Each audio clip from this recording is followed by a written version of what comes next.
Monique for a moment. Yeah, hi everybody, and welcome to our live interview. This is part of the free video series on the path to forgiveness, a holistic approach. And today we're going to be talking about the role that soul retrieval and vision quests play in the path to forgiveness. And for this, I'm going to be interviewing Stephana. And Stephana Monique for a just, moment. yes. Monique for a moment. Hi everybody, and welcome to our live interview. Oh, I did it again, didn't I? Live interview on the free videos. I'm sorry. It's no problem. Just go ahead and yeah, you can just shut those windows. Okay, yeah, I did. So let's retract. Okay, so today we're interviewing Stephana, and Stephana has a very long list of accomplishments and training that she has gotten as a life and business coach. And we're not going to go into a list of all the certificates that she holds. But what I want to emphasize today is the part of her training that really can shed a light in this aspect of forgiveness. For over 20 years, Stephana practiced a type of return or regression therapy that helps people release the negative emotions that are trapped in past events, in traumatic past events. And when she did this, she was living in California, and many of her clients were actually people who were in the entertainment industry, musicians and actors and actresses and models. And Stephana herself also worked as a model and actress. And when she was in this field, she had noticed that what made or broke the potential of an entertainer to become successful in their field was often not related to how much talent they had or how good they were, how much sex appeal they had, or how physically attractive they were, or even their connections. But it was often tied actually to the problems, the mental and emotional blocks that they had, and how they self-sabotage their own efforts by because of these emotional and mental blocks. And so years later, when Stephana became a business coach and she started working with entrepreneurs, she also found that she could see the same signs of self-sabotage in entrepreneurs as she had seen in people in the entertainment industry. And she found also that people were sometimes not succeeding as entrepreneurs because of their mental and emotional blocks again. And so because of her background on the catwalk and the stage, she has come with a business coaching programs called Your Center Stage and C4 Mastery. And she's working on a book called Model for Business, which is coming out soon. So this leads us into our conversation today. And the first thing I want to ask you, Stephana, is I would like for you to share a little bit of your personal story with us. And I know you have shared with me that you had a lot of childhood trauma, more than most people. And 4 months old, you had a concussion after you were dropped by your older brother. And when you were 1, you had a third-degree burn on the leg and the face. You had a toe severed when you were 1 year old also, when a motorcycle went over your foot. Also, and this is really sad, and I know for a lot of people this is going to be really hard to hear, you started suffering from constant and consistent sexual abuse from the age of 4 years old. Then there were 2 broken teeth at the age of 8, and you were bitten by a poisonous snake at the age 10. So this is just to name a few. And so I've always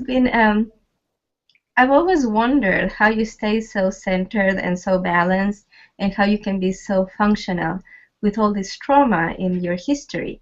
And so, like, because, let me tell you, after over 15 years of working as a feng shui consultant and 10 years teaching and training feng shui consultants, when I have found cases of clients that were similar to your life story, they usually have lots of anxiety, and they have manifested medical conditions or even mental illness. So I would like to know, why are you so functional?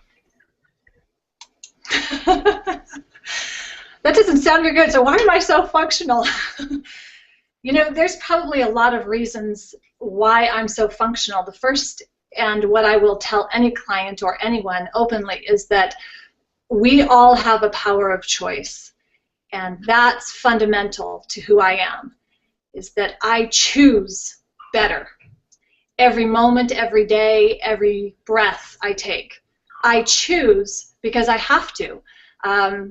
The way we're set up mechanically as human beings, our bodies record the images and the feelings and the sensations and all of the sensory input of incidents in our life. It's set up as a survival mechanism. So ultimately, it was set up for our own survival. But what happens is when we move forward in life and we carry that with us, things in the present moment that may not be exactly like it, maybe not even similar, but there are some similarities, and those similarities can trigger us unbeknownst to us from our full awareness. And therefore we start to act and do things and feel things that are a little bit under our general awareness. And what I have been lucky enough to have, one, been trained in, but also lived with my grandmothers, who were very, very strong women. You wrote that they were amazing women, and yes, to me they were amazing women, but they were also very hard women. And just like my mother, they were very, very strong, independent women, and they had been through their own brutality and their own suffering, and they chose a certain path that allowed them to actually become stronger. And ultimately, there's really two choices. We can either we can choose to succumb, or we can choose to create our life, or have it be created would be the other piece. But I know maybe I'm sounding a little bit like, oh, that's easy for her to say, but you know, it's not. Every single day is what it is for me, and I face it in the moment and look at it from what it is, as opposed to what it should be, or what I think or someone else might think it should be, which I think is a very dangerous direction to go in. And I think it's a path that leads us away from the forgiveness piece and the energy around forgiveness, the work that you and I are doing together around this forgiveness piece, and that path to walk that forgiveness for ourselves, as well as the energy that we can carry with us in the present moment. And therefore, what you were discussing with regards to the self-sabotage, when that happens, we don't even understand that we're taking action in the present moment based on something that happened long ago. And it may not be the appropriate action in this moment, and as a result, it sabotages our goals and our dreams and the good in our life, when it apparently seems like we have to do it or we will not survive. So that's the part of the cognitive therapy that you were talking about. I've since expanded my repertoire over a period of very many years. You know, I've been practicing for a very long time in the field of healing, in the field of not only self-care, but healing for others. It's something that's very important to me. It's definitely my purpose in life, and so I hope that answers your question. Yes, yeah, you know, I think a lot of people do not realize how much the things that have happened to them in the past actually affect what the decisions they are making today. And I know from my experience of working with you, I know that it has been a very interesting. I have made very interesting discoveries, because there were certain things that I didn't know about myself that were so, you know, they were so deep, they were so hidden. I had echoes or hints of what some of these issues were, but it was only after this deep work that we actually and I actually was able to figure out what was going on and how to address it. And like a friend of mine had said, she practices a similar therapy, and she had said that she had found that for example, for a 3-year-old child, losing a doll could be a very traumatic event. And so, because it's important to them at that age. And but for most people, losing a doll, that's not the worst thing that has happened to them in childhood. There may have been abuse at home, there may have been abuse at school, there may have been lots of issues with siblings or with kids in the neighborhood, stepmothers, stepfathers. And so I think that this a lot of people, they go through this period where they feel like they have forgiven, right? And but then they show signs that they have not forgiven. And I think, since we started this series, now this free video series on the path to forgiveness, I have gotten a lot of feedback from people that have watched the videos.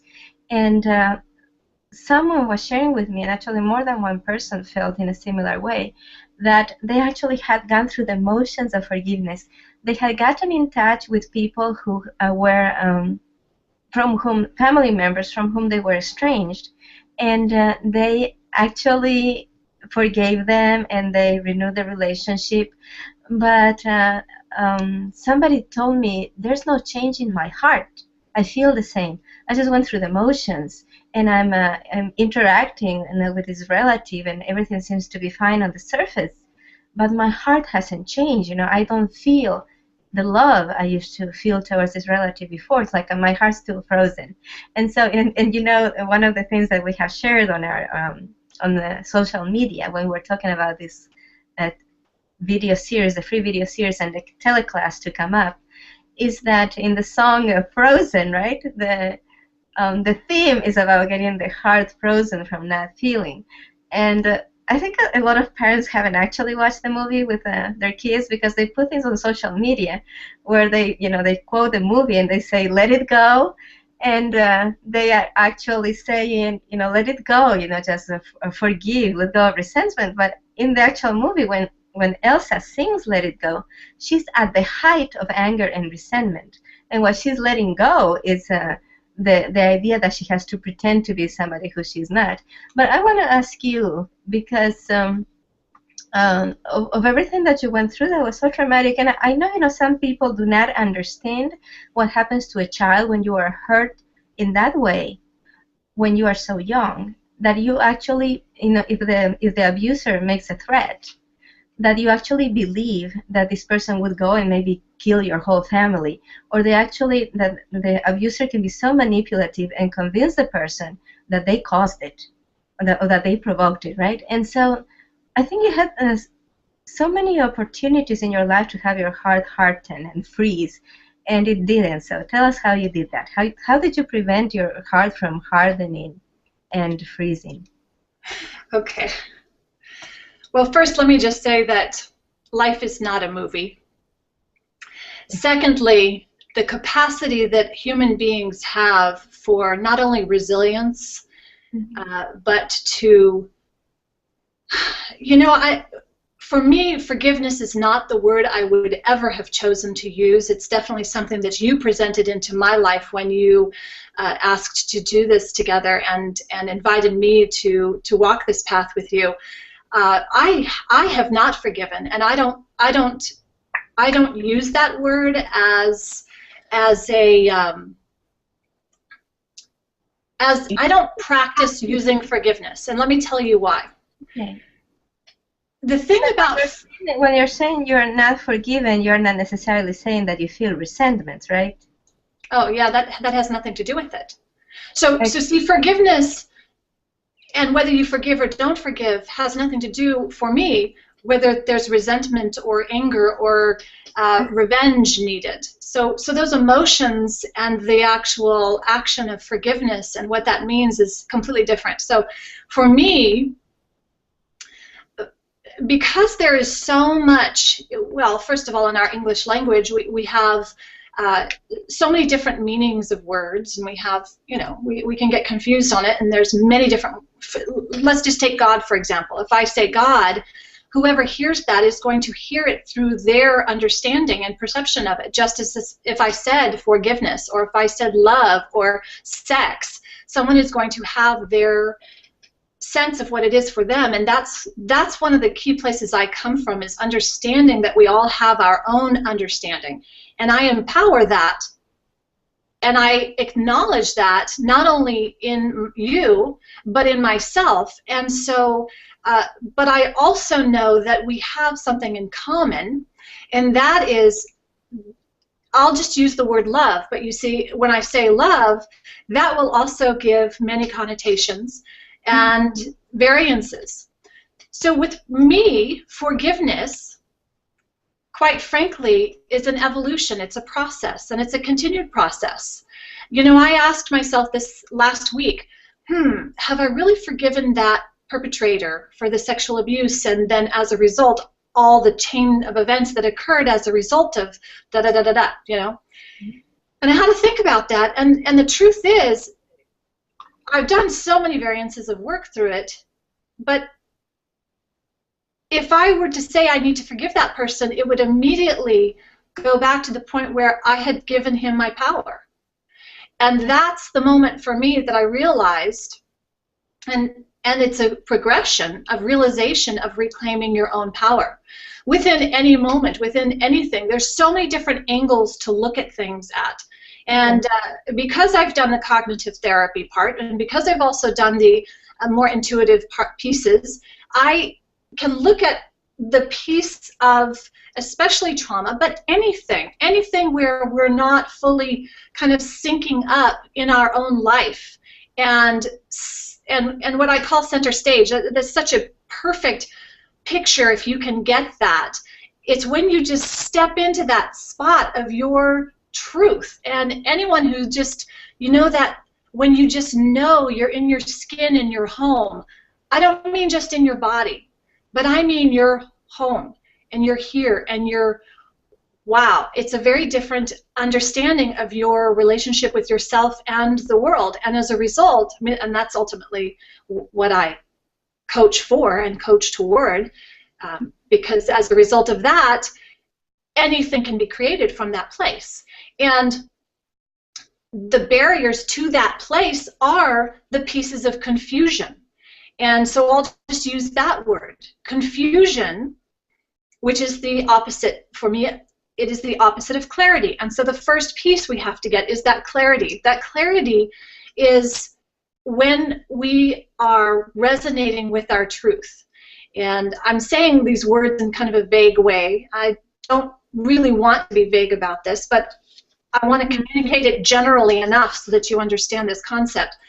When the heart is hardened, so Elsa, and let it go, the thing is, and I have kind of mixed feelings on that, because it's so, it's make-believe, and that is, I'm an actor, I know all about it, so it's to create an effect on the audience, right? That's what it's doing. And we create effects on each other through dramatizing our past, our trauma, our victimhood, our issues, and then we have to go and fix them. And that's part of the game, and that's okay. What makes me very sad is that we suffer through that process of going through and dramatizing and losing sight of who we truly are, and losing sight of our music and our gifts and what we're here to express. That's what makes me the most sad. That's what makes me want to get up in the morning and find anyone who's willing to seek help, to get that help, to shift out of that place in their heart, if you want to call it hardening the heart. I don't think it's about necessarily letting go. What it really is about releasing. So not letting go like, oh, I just need to get over it. It's really more of, let's look at it. Let's observe what's really there without the judgment, without the shoulds, without all of the other components that get invited in. And let's really connect with the truth here. Let's connect with our heart. So, sorry. That's okay. I thought you were making a pause, and I didn't mean to interrupt you. But you know, one of the things that we have emphasized during this whole video series is that the first thing, you know, in the path to forgiveness, and we are using the word forgiveness because it is the word that is commonly used in our culture, right? And for example, in Spanish, the word you use, the word you translate forgiveness is the same word for pardon, which is perdón. And so that gives you a little bit of a nuance on the differences in the cultures, because when we say perdón in Spanish, it's something that you give the other person, like a gift that you give them. And give is also in the word forgive, right? But in the whole concept of forgiveness, there are these two aspects that need to be separated for any person to be able to do this successfully. And one of them is the perpetrator, the consequences that the perpetrator we believe they should suffer because of what they did, whether justice has been done with them, whether they are in a position where they can hurt others or not. And so that's the one aspect. But the other aspect is what happens to us. You know, when somebody does something to us and there's a traumatic imprint, there's a recording, right? Like you could say an energetic implant that happens in the person. And so like the perpetrator, that's outside of us. So we can choose to do something regarding that or not. Or you know, like there has been so much controversy on the news about Bill Cosby, right? And other public figures that it has come to the public that they did these horrible, terrible things. And so on the one hand, you know, it's natural for victims to feel an indignation towards the perpetrator, and on the other hand, they also you also want to make sure that a person that has done something bad is not in a position where they can continue to repeat those actions, right?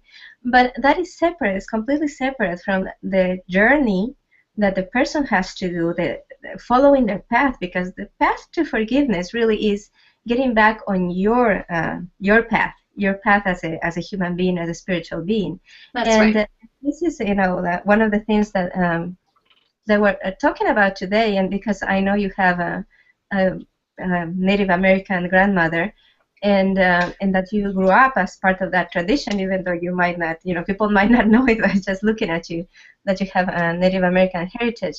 But I know that in the world of the medicine men of Native American culture, and there was this idea of soul retrieval, and that vision quest were very much connected to this. And so how do you go about, because it seems to me, you know, like the light, like if you look at, you know, like in the medicine men, they say that, or shamans, they say that when you look at the energy of a person, it looks like an egg of light, right? It has all these filaments that connect you to the rest of the universe. And I think that, like, if you think of yourself or your spiritual being as a light bulb, and every traumatic event is like taking a magic marker, like a black Sharpie, and going over that light bulb and covering up certain parts so that your magnificence as a spiritual being cannot shine through, right? And so the more you have of this magic marker on the light bulb, the more opaque you become, and the less you shine, and the less you are able to illuminate your own life. And I know that one of the things you're going to be talking about is a vision quest, and that we're going to have a webinar coming up where you're actually going to guide people through a mini vision quest. And a more developed vision quest, the personal vision quest, is going to be part of the teleclass that we're going to be releasing very soon. So tell us about soul retrieval. What is soul retrieval? Okay. Well, let's just clarify two pieces here. Okay. That vision quest is a term that we've come to know. It's kind of a general term. I don't know that I don't know that it was traditionally used in Native American, but and would they call it that themselves? I don't know. There are nuances here, but let's just look at the simplicity of what a vision quest could be. And for our purposes, it is essentially taking the time and making a journey into yourself. And what's really neat about that, and why it's so wonderful to have that in me, I mean, it's something that lives in me, because I was, you know, I grew up with stories around it, and I understand it more from the aspect of, it's really more of like, well, of course you go and do that. That's what you do to find out who you are and what your purpose is, and that's, but of course. So it's more of like, it's something that, you know, like we expect everyone to go to college type of thing. We expect our children to go to college. Well, we expect our children to also have a vision quest, because this is where they get to choose. Mommy and daddy don't choose. The elders don't necessarily choose, and I'll tell you where the elders come in on that part, because they do serve an important role. My grandmother served very important roles for me, but the vision quest really is for the individual to separate from the tribe, or from the typical, you know, our village, our group, our, you know, our home for a moment, for a time, so that we can actually go out and connect with, I'm just going to say, the universe. So we're going to connect with whatever our connection needs to be reconnected with, or to connect with that place within ourselves, so that we can not only remember who we are, but we can renew that voice. And fundamentally what it goes down to is that there are many teachers. We all have many teachers, but none of us should be followers. We should follow our own heart, and that is the culmination of, or what is the end result of, a successful vision quest, is discovering our own heart. That the vision quest is a way of connecting with your own inner guidance, perhaps. It is not only a way to, it is the whole purpose. It is the whole purpose, in fact. So while there is the skill of actually doing that, you know, we never know. It's not like, oh, step 1, step 2, step 3, read this and then do this. There's none of that. And that's what's so wonderful, is it actually enables the individual to come into a place of their own clarity, therefore their own confidence. And then they come back to a place where maybe they still have questions, and this is where our elders come in. So then you have someone who is that elder, or, you know, now we use the term shaman. The movie industry has given us that viewpoint that shamans are the healers, but they're really just, so shamans are different in the aspect of medicine men. So like my grandmother had a way with herbs, but that was just, anyone had that in that community. She was definitely skilled at that, and thank goodness she was, because when I was bitten by the snake, that's, you know, I don't know that I would have a leg right now or fully be here, but yeah. So tell us a little bit about that, because I think a lot of people are going to be curious about this, and it's how did she? Because I know you were bitten by a snake. What kind of a snake was it? And I know you were not taken to a hospital, and you did not take an antidote. So how was that handled? So when I was 10, I was on my grandparents' ranch, and I stepped into a nest of water moccasins, and by the time, you know, at first I thought, oh, I'm going to be in trouble, you know. So by the time I kind of got it together, I was like, okay, when my dad looked at my foot, and it was the size of an elephant's foot, and I wasn't feeling too good, you know, we had to take some steps, and my grandmother knew what to do, and I think my dad knew. I mean, I wasn't fully fully there to know what was going on. I just know my mother or my grandmother brought in some very stinky stuff and some herbs. Mostly, a lot of it was comfrey, and used that and applied that, and then my body had to assimilate it. And most of what, once venom is in your system, it's in your system. So, she just did what she did, and believe it or not, some look at that as like, well, that's my totem, or that's my kind of initiation. And so, for me, it was just what it was. It was another experience in life. It wasn't bad or good. It just was what it was. And luckily, I did have those counterparts. So let me just say about the elders. So there are elders who have gifts of healing, not only the skill and the talent, but the actual gifts, whether they have the capability of knowing, perceiving what the body needs, perceiving where there is a growth that doesn't belong in the body, and knowing what to use as a remedy.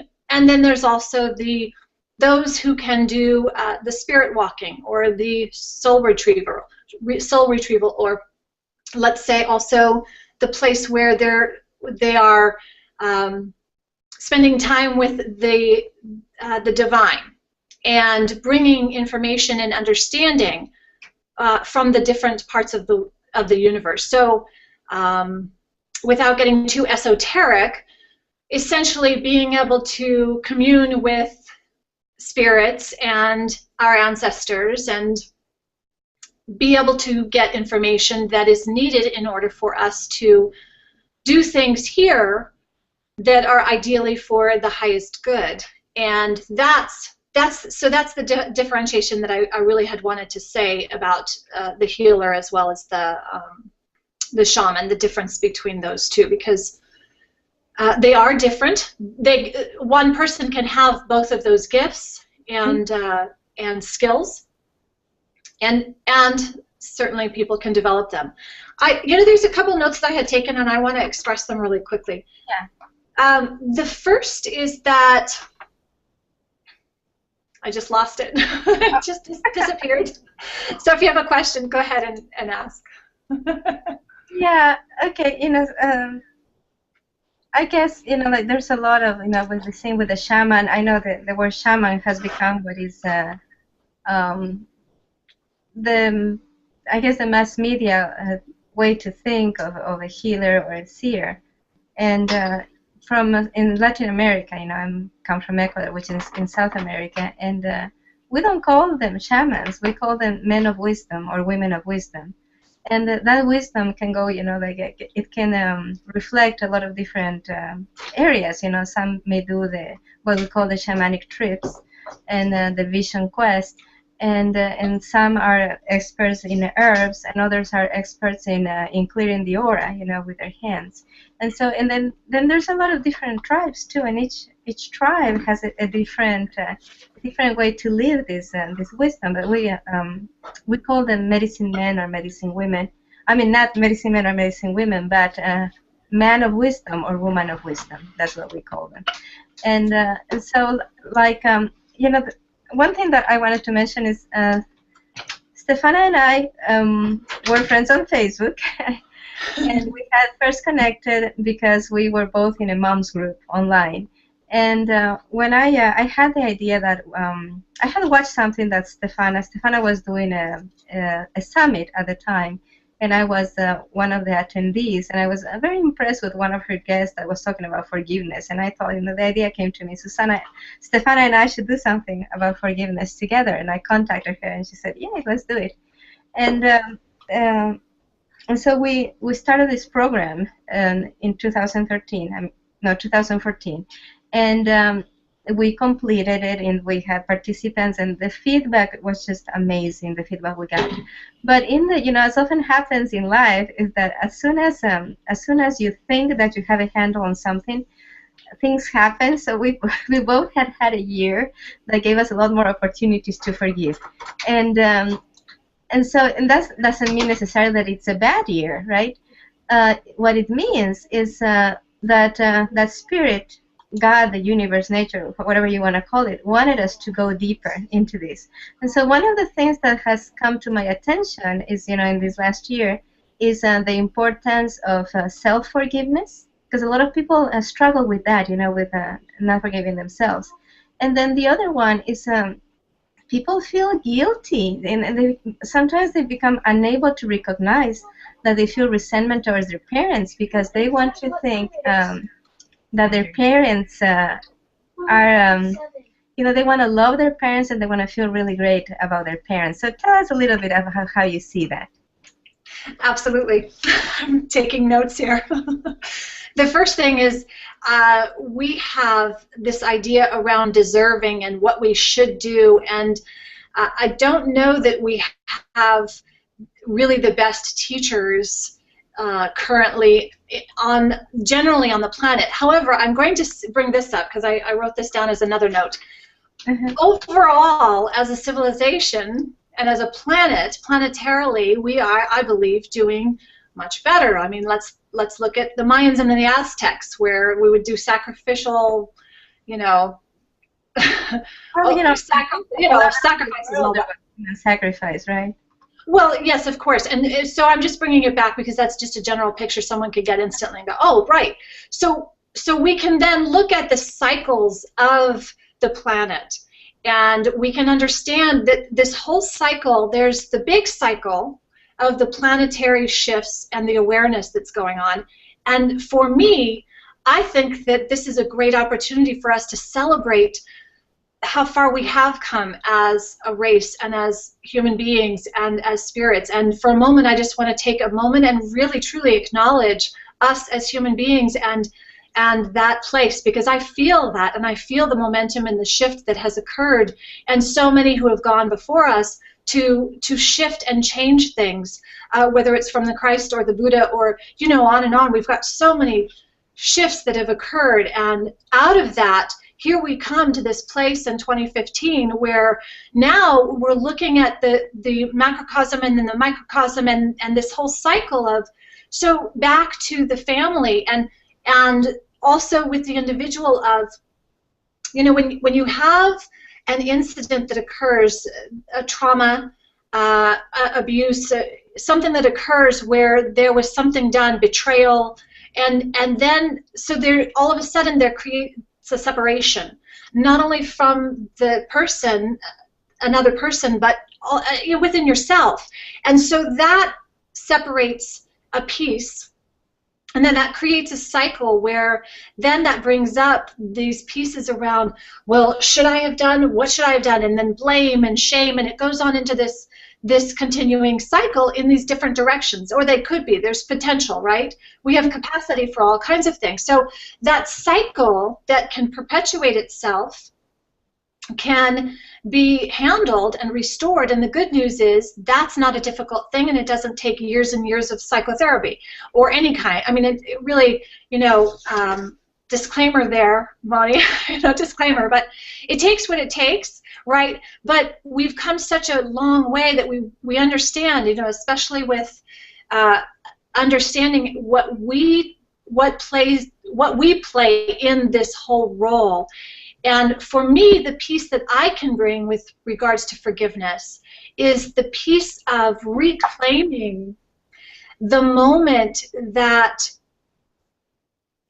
there was that separation, so that fear or that deserving, and especially after something has happened, because we are not that experience. We are not, and we cannot define ourselves by that or those experiences.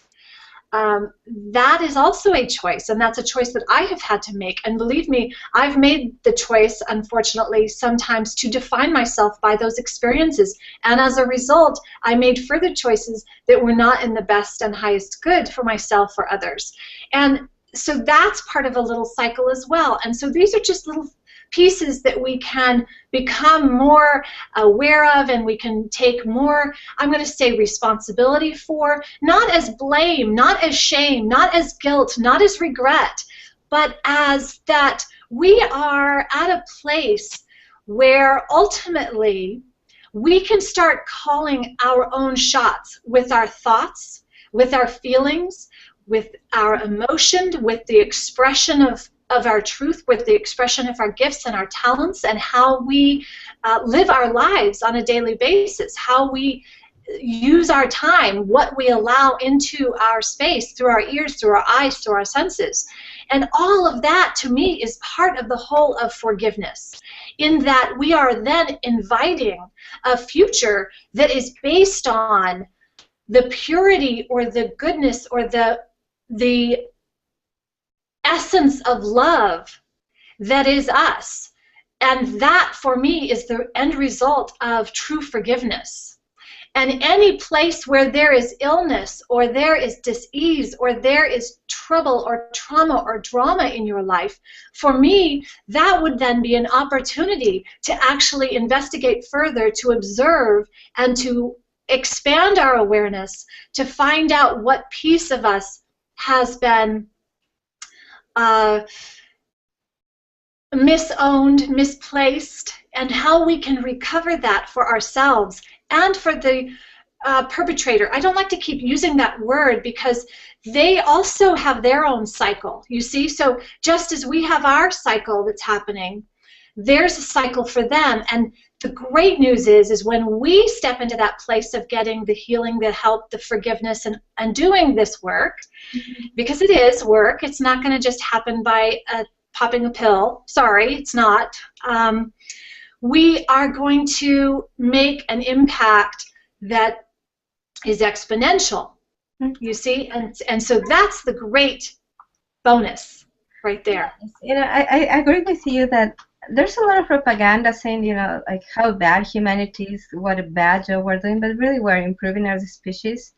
And it's also true that we stand on the shoulders of previous generations. They have brought us here, and they gave up much. You know, Louise Hay has said that we're all the victims of victims, and that is to a degree true. What I have found is that a lot of people cannot make that separation, which is a necessary separation. You know, in that you can still love your mother, or you can still love your father, or your brother, or your aunt, or your grandmother, and also recognize if either by abuse or negligence they caused harm in you.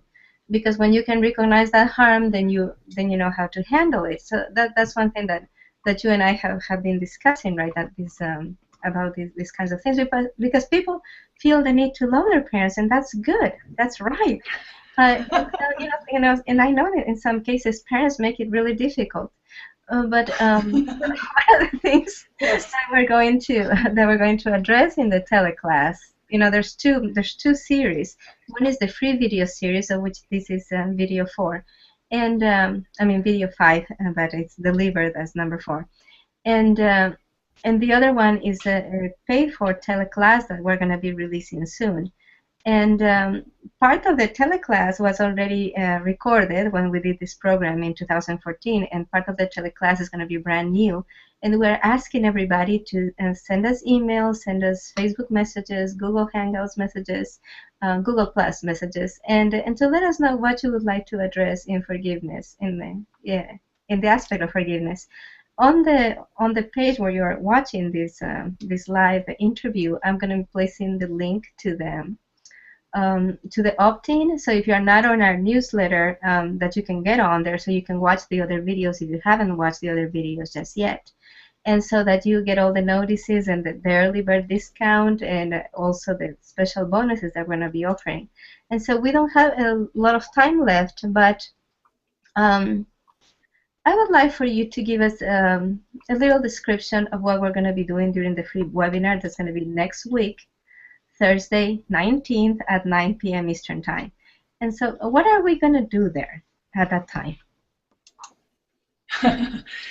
Well, we are definitely going to have an adventure, and we're going to look into pieces that will really address the deserving. I think that's I think that is probably a key problem for most folks around the forgiveness, is the deserving. Do I deserve it? Am I worthy of it? Am I worthy of good? We could just go on and on. So we're really going to dive in on that. and get a little bit more clarity on that. And of course, we'll answer any questions that come up or that anyone has so that we can get that. But the deserving piece is key, and I'm going to give you a wonderful exercise that we're going to do live together on this webinar. And that you mentioned, Louise Hayes, wonderful. When the birth of my second son, Dax, when he was born, I had such severe flashbacks of the sexual trauma that I was hemorrhaging severely, and thank goodness I had my brilliant midwives to help me, but they were doing interventions that I would prefer not to, especially with the needles. I'm kind of about needles. But the thing with that is that, and as I was saying in the beginning, is that the flashbacks can hit us in present time, and that's the piece that we're going to look at it as well.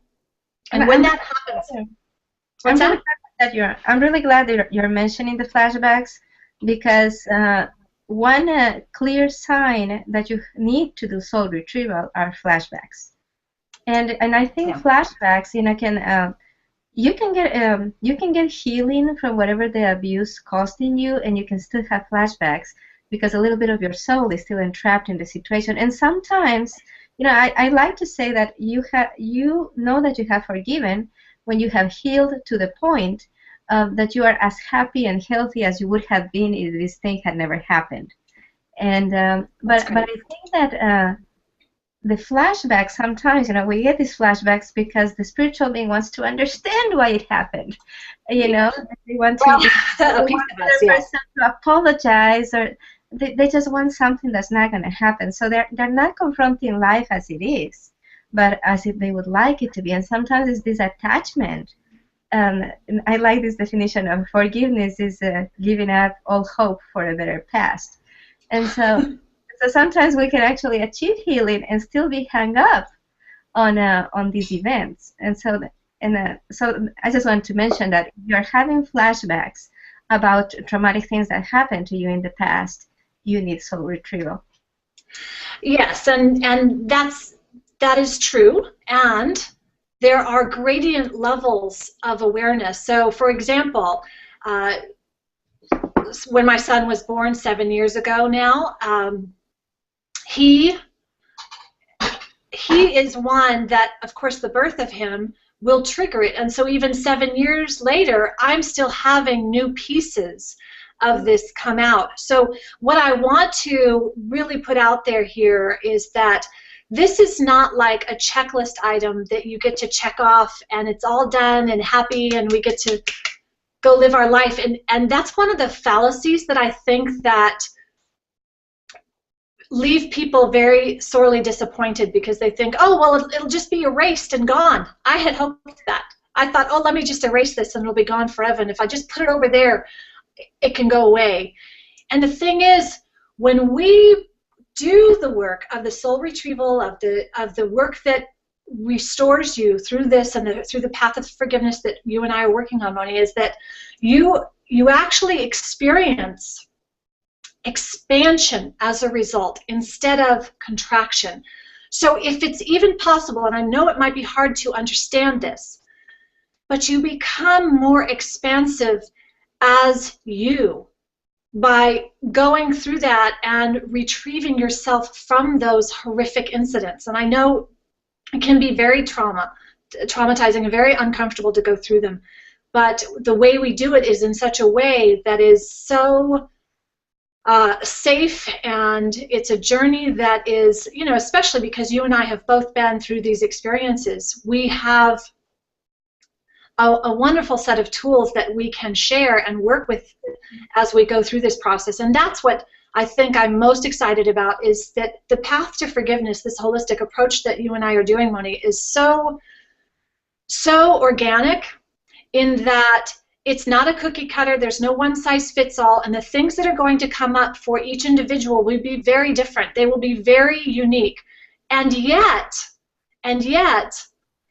no one coming in is going to need to feel that, oh, but I'm different, I can't be helped. There's absolutely the ability for you to be helped and for you to have an experience of relief and of greater joy and happiness and success, and the reclaiming of your power piece, the reclaiming of your soul pieces, is one of the greatest gifts you can give to yourself. Yes, and thank you so much for that. So we're almost out of time, so we need to wrap it up. And I want to remind everybody, if you have any questions, you can post them as comments underneath the link where you're watching the video on YouTube. You can also send me an email. I have also put my email on there, my personal email. You can contact me, or you can send us messages via Facebook or Google+. And we'll be sure to include your questions in the program that's coming. And I want to talk a little bit, as we close, about decisions and the importance of making decisions. And you have to make the decision to be well. Sometimes we get stuck in this idea that because we have been hurt, somebody owes us something, right? And for as long as we feel that somebody owes us something, we're giving our power away, because the people who hurt you, they, or most of the time or all of the time, they do not have the power to make you well, and they wouldn't know how to. And even if the person who hurt you is repentant and they come to you and ask for your forgiveness and they want to help in any way they can, the healing that needs to happen in you can only happen in you. And so it's important to remember that. And also, I've been, because we were doing this, and there's been a lot of synchronicity happening around this program. And I've also been searching, I've been receiving links about forgiveness and things, and I've been searching on the internet how to forgive. And I invite you to do this, search for how to forgive. And you will see that the programs that you find out there, the articles that you find out there, they focus on trying to convince you of why you should be forgiving, why it's so good for you, how healthier how much healthier you're going to become and all that. But nobody tells you how to do it. And there's actually a process. And so I want you to look at the comments under the video and see that opt-in link, forgiveness opt-in, and make sure that you're on our mailing list, because on the mailing list, I'm going to be sending you an infographic tomorrow. I'm going to be sending you an infographic on how to forgive. And this infographic is going to outline the process that Stephana and I are following to teach you how to forgive. And there's ways to do it. It's not something that you have to figure out on your own. It's not something you have to do from intuition or gut instinct. There's actually very specific steps that you can take in the process of forgiveness. And so make sure that you are on the mailing list, and go ahead and click on that link and enter your email address, so that you cannot just have access to all of the videos that we have released so far, but also to this really good infographic, and hopefully you'll help us share it on Pinterest, and so that it becomes viral. Our desire is for this to become viral. Next week we're going to be doing it Thursday. At the same time, we are going to be having this webinar that Stephana is going to take us in this journey. And at the same time, during the webinar, I'm going to be offering a link where you can, the early bird registration is already open, but on that day, you're going to get 2 very special bonuses. And I'm going to leave them as mystery bonuses today, but you're going to be very surprised and very impressed with the package that we have put together for you. And my last thought is that I would like you, in this week, while you're waiting to receive this video and this webinar, that you think about how you make your decisions about money and how you purchase things, and the things that like today, I didn't plan, I didn't take a snack with the children. We went grocery shopping, and we ended up going to a chain Italian restaurant, and that was $45. My children still eat from the children's menu. And and if you think about it, if you go eat out once or twice a week, and how much money you're spending on that, and if you organize yourself a little bit more so that you could take food from home, for example, how much money you could save in the year. But that takes a decision. That takes a decision to reorganize your schedules, to reorganize your budget, to reorganize the way you look at life. and to reorganize the way that you assume responsibility. If you do not take the actions, if you do not take the steps on the path to forgive, that's why we call it a path, because you're going to be taking step by step, and for many of you, it's going to be baby steps. And for some of you, like, what you're going to reach at the first level is you're just going to get to a point where you have the desire to want to forgive. But it's steps because it's your journey. And so if you do not make this decision for yourself, who will? This has to come from within you. So we want you to think about that. But we are going to be offering an amazing early bird discount, and also 2 very special bonuses, which alone, each of those bonuses alone, is higher than the price that we're going to be releasing this program with. Any final words, Stephana? I think you're muted. Yes. Okay. Well, thank you so much. I really appreciate you taking the time to do this with me, and I look forward to this journey together. Please send your questions. We hope to have questions so that we can answer what specifically you need. We can make assumptions, but I would love to know what your questions are. So do send them. Thank you so much, Moni. Thanks, everyone. Thank you, everyone. Goodbye. See you next week.